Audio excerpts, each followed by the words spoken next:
कोटपाड़ाଠାରେ ओडिशा बंदर प्रभाव मुख्य छकरे बसिछन्ति आंदोलनकारी बंद पालन जोगु छकर उभय पार्श्वे बस ट्रक बंद रही। आज ओडिशा बंद डाकर देछि नवनिर्माण कृषक संगठन। एही बंद डाकरारे सामिल होइछन्ति कोटपाड़ा बीजेडी एवं कांग्रेस दल। धानमंडी पीओसीसी और स्मार्ट मीटर प्रसंग में 8 घंटिया बंद पालन करा कृषक संगठन। 3टी प्रसंग को नहीं कोटपाड़ाଠାରେ मध्य बंद पालन बेले दोकान बजार संघ समर्थन जनाइछन्ति। आज्ञा सब तो मारणा एमती चाषी उपरे पड़गला कहवा गले आमर जो नवनिर्माण कृषक संगठन जो आमर जो राजरास्ता ओल्लैछि आज जो बंद डाकरा देछि चक बंद ताकू समर्थन करी कोटपाड़ कृषक कल्याण मंच ताकू आ कृषक समाज सपोर्ट करी आज कोटपाड़ बंद डाकरा देथिलु। राज्य सरकार रो एटा दोमारिणा नीति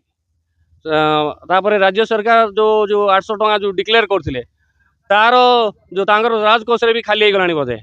ताकू दे न पारी जो एबे मास शेष जो मिलर्स माने जो हैरान करचंती जो चाषी को जो मंडी रे धान मारला सुद्धा धान उठू नाही तार प्रतिबाद रे आज आमे रास्ता रोक करछु। आज सारा ओडिसा रे कृषक संगठन तरफरु चाषी माननीय सरकार करुची ता विरोध रे सारा ओडिसा बंद अछि। जो सरकार आसिला दिनठू चाषी जो बारे क्षय क्षति होची धान एमएसपी 31 3100 देवार थिला वर्तमान तक देई नाही। वर्तमान जो सिचुएशन होती सारा ओडिशा रे वर्तमान कटनी छटनी एवं मंडी रे धान पड़ी रही सारा ओडिशा रे कोटपाड़ अंचल देखिए ये छत्तीसगढ़ बॉर्डर जोटा कि छत्तीसगढ़ रे धान तांकर फील्ड बिकुचंती चाषी वर्तमान सुधा ओडिशा रे धान उठी नाही। मार्च मास मत उठिया पे कहउचंती किंतु आज झुमला सरकार आसी से सरकार चाषी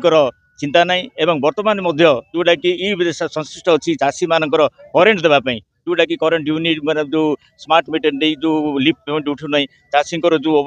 अवस्था रही भी सरकार ध्यान दौने एवं जो चाषी मैंने जो गाड़ी रखिंट पल्यूसन गोटे माने पल्यूसन सर्टिफिकेट जोटा कि माने बोझ उपर नलिता बिड़ा भाया विभिन्न प्रकार हैरान कर आज सारा ओडिशा रे जो प्रकार धान मंडी उठाई सरकार जो व्यवस्था करछि ताकू ठीक रूप से करिपार नै एवं इठू जो खटनी छटनी चलछि मिल मालिक मन सहित सरकार जो रही ताकू प्रतिरोध करिया पे सारा ओडिशा रे छात्री संगठन एवं आमे समस्त जाति धर्म वर्ण निर्विशेष सीपीआई आरंभ करी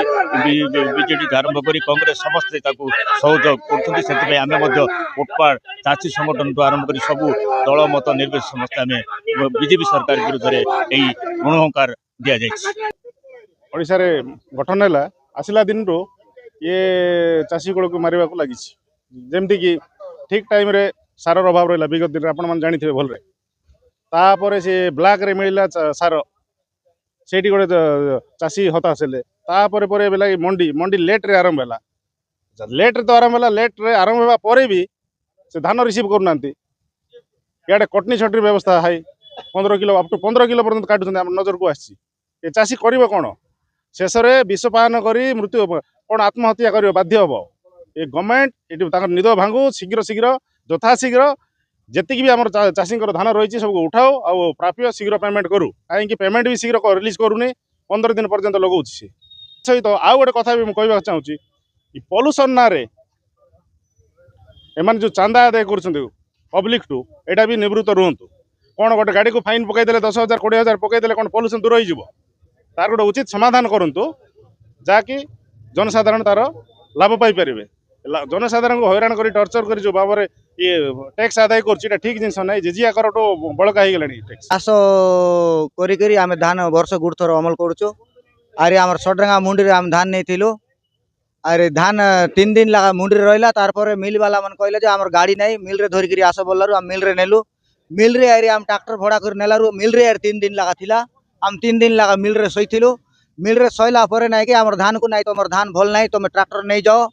आरी गुड़ थर उड़ाई आण बोल कहले तार काटनी आमर 10 केजी 15 केजी लगा